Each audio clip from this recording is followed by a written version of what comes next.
안녕하십니까. 저희는 해와여고 유레카 24대 윤지현, 이유빈, 이현민입니다. 지금부터 황색포도상 구균 번식의 최적 염분 농도 탐구에 대해 발표하겠습니다.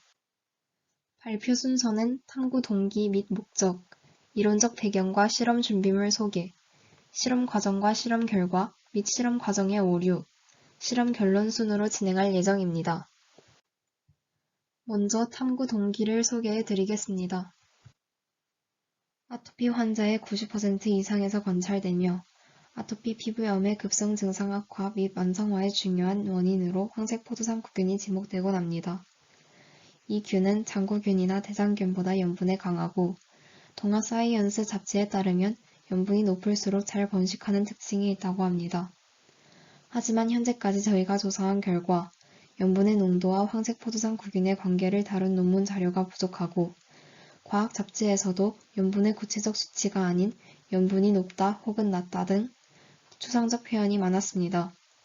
따라서 저희는 황색포도상 구균이 가장 잘 번식하는 염도를 찾는 실험을 통해 아토피 환자들에게 특정 염분 농도의 위험성에 대해 알려주기 위해 황색포도상 구균 번식의 최적 염분 농도에 대한 탐구를 진행하게 되었습니다. 황색포도상 구균이란 인간이나 동물의 피부, 소화관에 존재하는 포도상 구균의 하나로 인간에게 다양한 표피 감염, 식중독 등을 일으키는 원인균입니다. 황색포도상 구균은 인간이나 동물의 피부 표면이나 모공에 상주하며 일반적인 포도상 구균과는 다르게 피부 표면에 있을 때에도 질병을 유발합니다. 특히 상처 부위에 들어가면 질병을 더 잘 유발하게 됩니다.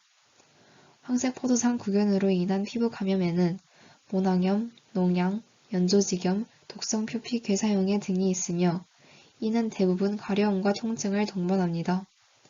앞서 말했듯이 황색포도상 구균은 아토피 환자 수 90% 이상에서 관찰되며 정상인의 피부에서 2에서 25%로 검출되는 반면 아토피 환자의 피부에서는 78에서 100%의 높은 비율로 검출됩니다. 황색포도상 구균의 수는 아토피 피부염의 임상적 중증도와도 상관관계가 있는 것으로 알려져 있습니다.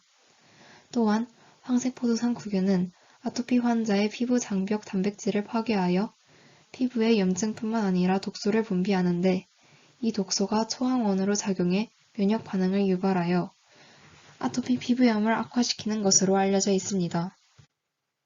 여기서 아토피는 음식물 혹은 흡입성 물질에 대한 알레르기 반응이 유전적으로 발생하는 경우를 말합니다. 실험에 필요한 특수 배지는 황색포도상 구균용 배지이며 검출 시 집약 주위의 배지가 노란색 군체를 형성하게 됩니다. 이 탐구에서의 통제 변이는 배양 시간, 황색포도상 구균 투여량, 습도와 온도, 배지 종류, 산소 노출 시간, 증류수의 양이고 조작 변이는 염분 농도입니다.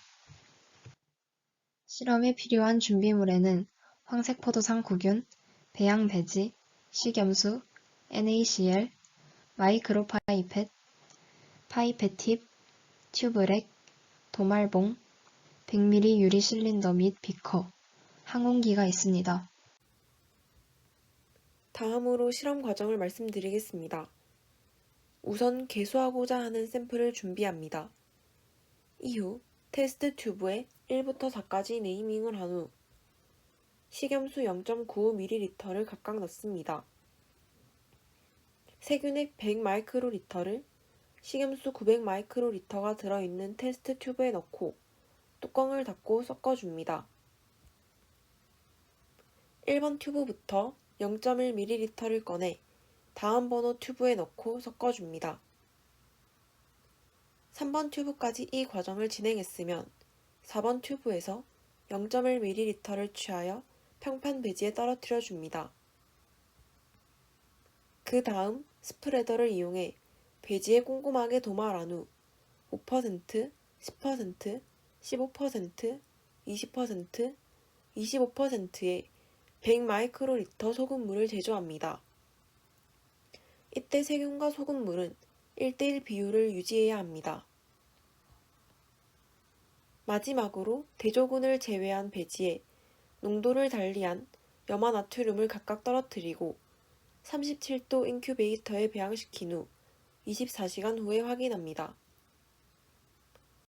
염분 농도별 세균의 콜로니 수를 측정한 결과 대조군에서 10개, 5%에서 100개, 10%에서 약 500개, 15%에서 24개, 20%에서 나타나지 않았고 25%에서 39개가 배양되었습니다. 실험 과정에서 있었던 오류에 대해서 말씀드리겠습니다.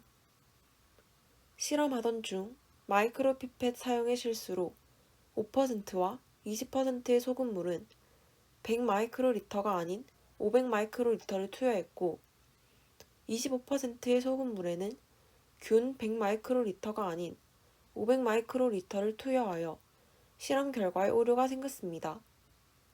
따라서 이 농도의 균의 수는 무시하기로 결정하였습니다. 다음으로 종합 결론을 발표하겠습니다. 5%에서 15%까지는 황색 포도상 구균의 개수가 증가하였으며 15%에서 25%에서는 균의 개수가 감소하였습니다.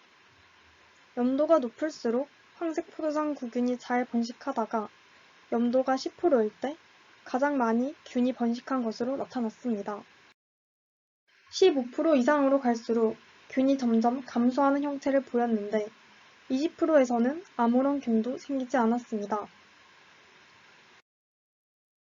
이 결과에 의문이 생겨 조사해보니 삼투압 현상과 관련이 있다는 것을 알게 되었습니다.